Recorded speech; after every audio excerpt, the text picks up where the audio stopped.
ఉమ్మడి ప్రకాశం జిల్లాలోని అధికార పార్టీ సిట్టింగ్ ఎమ్మెల్యేలలో టెన్షన్ వాతావరణం నెలకొంది. పార్టీ అధిష్టానం తీసుకుంటున్న నిర్ణయాలతో ఎప్పుడు ఎవరి సీటు కేసరి వస్తుందో అన్న ఆందోళన నేతల్లో నెలకొంది. ఇప్పటికే 4 నియోజకవర్గాల్లో అభ్యర్థుల పేర్లు మార్చడం జిల్లా అధికార పార్టీ నేతలను ఉలిక్కిపాటుకు గురిచేసింది. మరి కొంతమంది సిట్టింగ్ స్థానాలు వదులుకోక తప్పదనే ప్రచారం జరుగుతుండటంతో నేతల్లో అర్థం కాని అయోమయ స్థితి ఏర్పడింది. అదేంటో ఒకసారి చూద్దాం.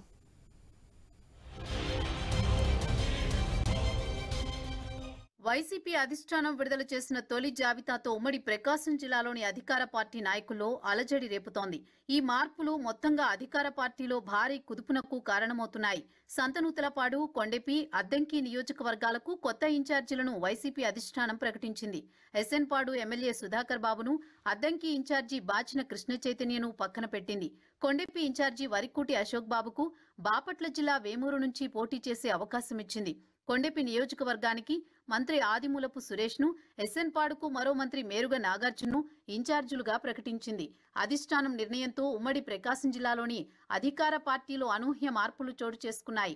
వైసీపీ అధిష్టానం 2 నేతలను పక్కన పెట్టి కొత్త వారికి ఇన్ఛార్జీలుగా అవకాశం కల్పించారు. సంతనూతలపాడు ఎమ్మెల్యే టీజేఆర్ సుధాకర్ బాబు, అద్దంకి ఇన్ఛార్జి బాచిన కృష్ణ చైతన్యలకు అధిష్టానం టికెట్ లేనట్లే అని తెలుస్తోంది. అలాగే మరో 4 ఎమ్మెల్యేలు ఇన్ఛార్జీలు హిట్ లిస్ట్ లో ఉన్నట్లు రాజకీయ చర్చ నడుస్తోంది. అద్దంకి నియోజకవర్గం ప్రస్తుత ఇన్ఛార్జి బాచిన కృష్ణ చైతన్యను మార్చి పల్నాడు జిల్లాకు చెందిన పాణెం హనిమిరెడ్డిని ఇన్ఛార్జిగా నియమించారు. హనిమిరెడ్డి, వైవి కుటుంబ హైదరాబాద్లో నడుస్తున్న కొత్త వ్యాపారాల్లో భాగస్వాములని ప్రచారంలో ఉంది. దీంతో వైవి సుబ్బారెడ్డి పట్టుబట్టి హనిమిరెడ్డికి టికెట్ ఇప్పించినట్టు తెలుస్తోంది.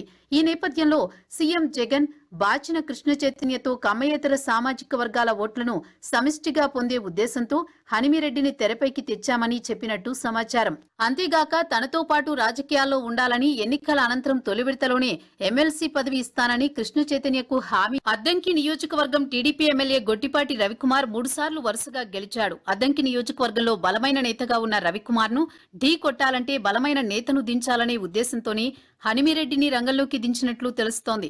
హనిమిరెడ్డికి అద్దంకిలో కృష్ణ చైతన్య వర్గం ఎంతవరకు సహకరిస్తుందనేది వేచి చూడాలి.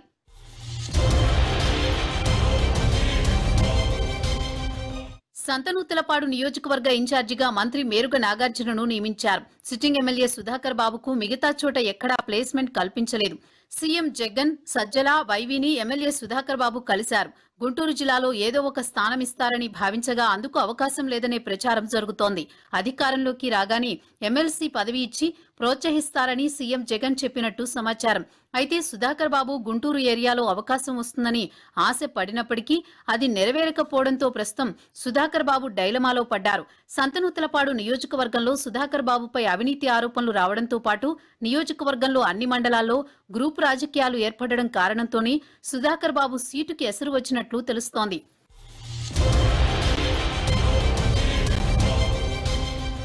కొండెపి ఇన్ఛార్జిగా ఉన్న వరికుటి అశోక్ బాబుకు బాపట్ల జిల్లా వేమూరు ఇన్ఛార్జిగా నియమించారు. అక్కడ ఎమ్మెల్యేగా ఉన్న మంత్రి మేరుగ నాగార్జునను సంతనూతలపాడు నియోజకవర్గానికి మార్చారు. గత ఎన్నికలకు ముందు పార్టీ నుంచి సస్పెండ్ అయిన అశోక్ బాబుకు రెబల్ నాయకుడిగా ఆ పార్టీలో గుర్తింపు ఉంది. బాలినేని సహకారంతోనే తిరిగి కొండెపి ఇన్ఛార్జి కాగలిగారు. తాజాగా బాలినేనితో పాటు కొండెపి నుంచి పోటీ పడుతున్న మంత్రి సురేష్ సూచనలు కూడా పరిగణలోకి తీసుకున్న జగన్ అశోక్ బాబుకు వేమూరు ఇన్ఛార్జిగా అవకాశం ఇచ్చినట్టు తెలుస్తోంది. కొండెపి నియోజకవర్గంలో మాదాసి వెంకయ్య వర్గం, అశోక్ బాబు వర్గం మధ్య పచ్చగడ్డి వేస్తే భగ్గుమనేలా రాజకీయాలు నడుస్తున్నాయి. మరోవైపు ఎర్రగొండపాలెంలో తీవ్ర వ్యతిరేకత ఎదుర్కొంటున్న ఆదిమూలపు సురేష్ ని కొండెపి ఇన్ఛార్జి వైసీపీ అధిష్టానం నియమించింది. వైసీపీకి కంచుకోటగా ఉన్న ఎర్రగొండపాలెంలో ఉన్న మంత్రి సురేష్ ను టీడీపీ కంచుకోటైన కొండెపికి పంపారు.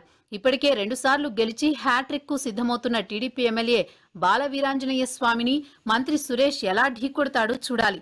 మంత్రి సురేష్ ను కొండెపి ఇన్ఛార్జిగా ప్రకటించిన తర్వాత ఎర్రగొండపాలెం నియోజకవర్గానికి ఎవరి పేరు ప్రకటించలేదు. గుంటూరు జడ్పీ చైర్పర్సన్ క్రిస్టినా పేరును ప్రకటిస్తారని చర్చ నడుస్తోంది. అయితే విజయసాయిరెడ్డితో బాలినేని తీవ్ర అభ్యంతరం వ్యక్తం చేయడంతో ఈ జాబితాలో ఎవరి పేరు ప్రకటించకుండా ఆపినట్లు తెలుస్తోంది.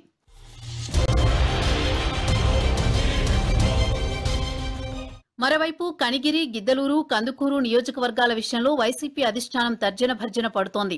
నిన్న మొన్నటి వరకు మార్కాపురం నుంచి నాగార్జునరెడ్డికి టికెట్ ఖరారు అనుకున్నప్పటికీ మారుతున్న రాజకీయ సమీకరణాలతో పునరాలోచనలో పడ్డట్టు తెలుస్తోంది. ప్రధానంగా అద్దంకి నుంచి వైవి సూచించిన హనిమిరెడ్డికి అవకాశం ఇచ్చినందున బాలినేని సూచిస్తున్న సిద్ధారాఘవరావు పేరును మార్కాపురం విషయంలో కూడా పరిశీలిస్తున్నట్టు తెలుస్తోంది.